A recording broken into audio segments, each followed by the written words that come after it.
Yesu ashimwe kandi nanone turimo turavuga ku migisha y'Imana, tuganira ku migisha y'Imana Imana itanga. Tugiye kongera tuganira ijambo riri mu Gutegekwa kwa kabiri igice cya 7 umurongo wa 14. Haravuga ngo uzagira umugisha uruta uw'ayandi mahanga yose. Ntihazaba ingumba y'umugabo cyangwa iy'umugore muri mwe cyangwa mu matungo yanyu.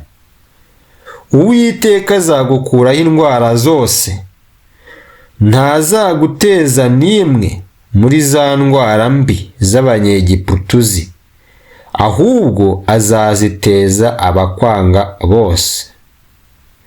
Uzarimbura amahanga yose Uwiteka Imana yawe izakugabiza, ntuzababarire kandi ntuzakorere imana zabo, kuko icyo cyakubera umutego. Ijambo nje kubabwira ngo umugisha w'Imana ukuraho indwara.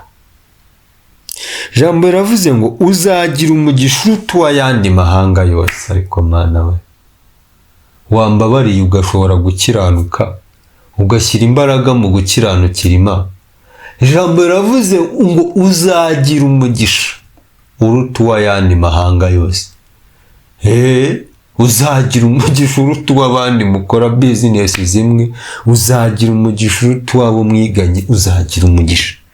Haravuga ngo ntihazaba ingumba y'umugabo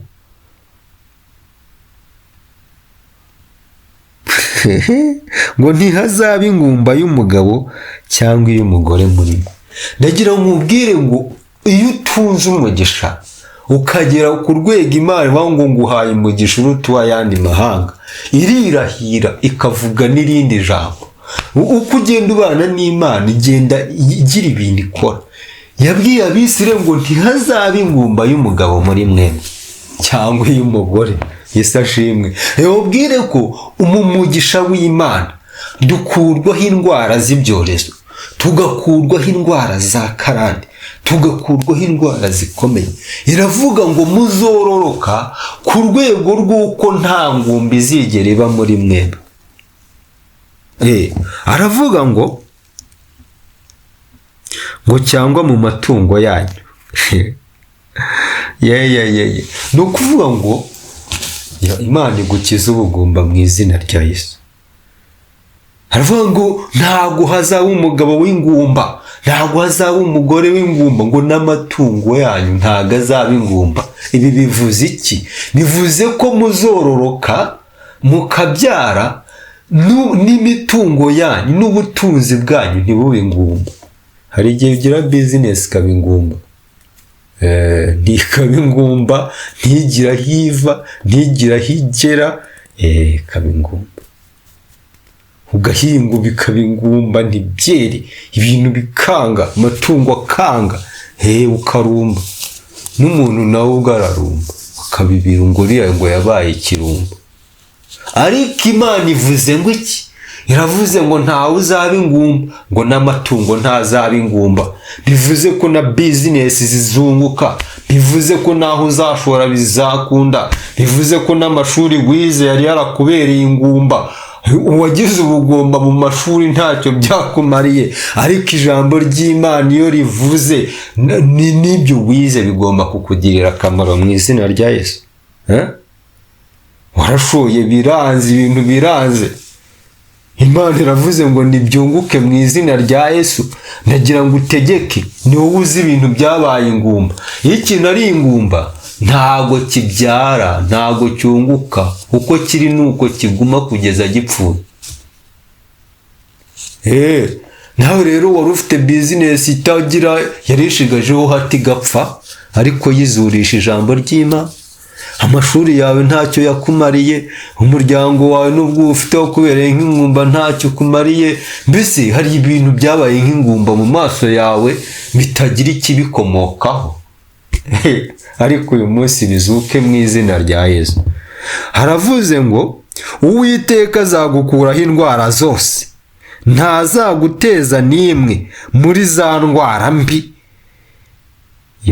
z'abanyegiputuzi, ahubwo azaziteza abakwanga bose.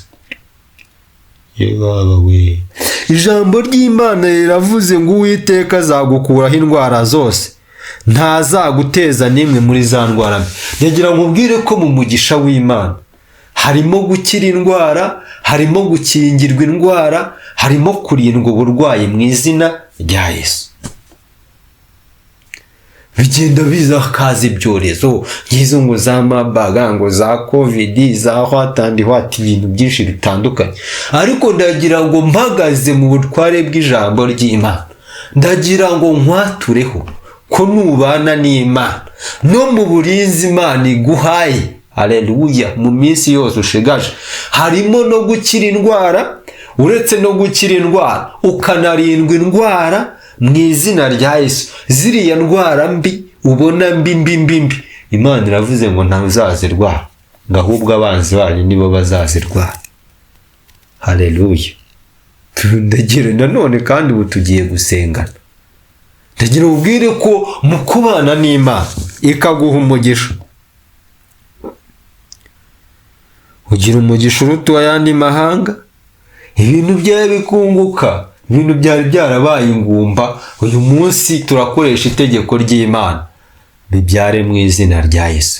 Kandi uretse none uguhera ubu Imana irategetse ntihakagire ikintu cy'ubugumba kiba imbere yawe mu izina rya Yesu. Abantu bawe ntihakabemo ingumba, no mu byo ugerageza gukora byose ntihakagire ikintu kibamo kiba ingumba. Imana ijye kuyobora, wiga ibintu bizakugirira umumaro, ushore mu bintu bizakugirira umumaro. Ibintu byo kugura imodoka ikakubera ikibazo, no. Imana iravuze, irategetse ko nta kintu kizaba ingumba, kandi igukuyeho indwara, kandi ngo nta n'indwara muzo y'abateje abanyegiputa izaguteza. Ni Imana ibakiza indwara. Sinzi uburwayi wari ufite bukakaye ngo bwaguhangayikishije, senga Imana aka kanya wizeye, izo ndwara zirakira mu izina rya Yesu. Reka dusengane. Ariko ikintu cya mbere ugomba gukora, kiranuka, ibindi Imana izabikora. Mana ishobora byose, turagushimiye ko nta wundi mugisha dufite uretse wowe.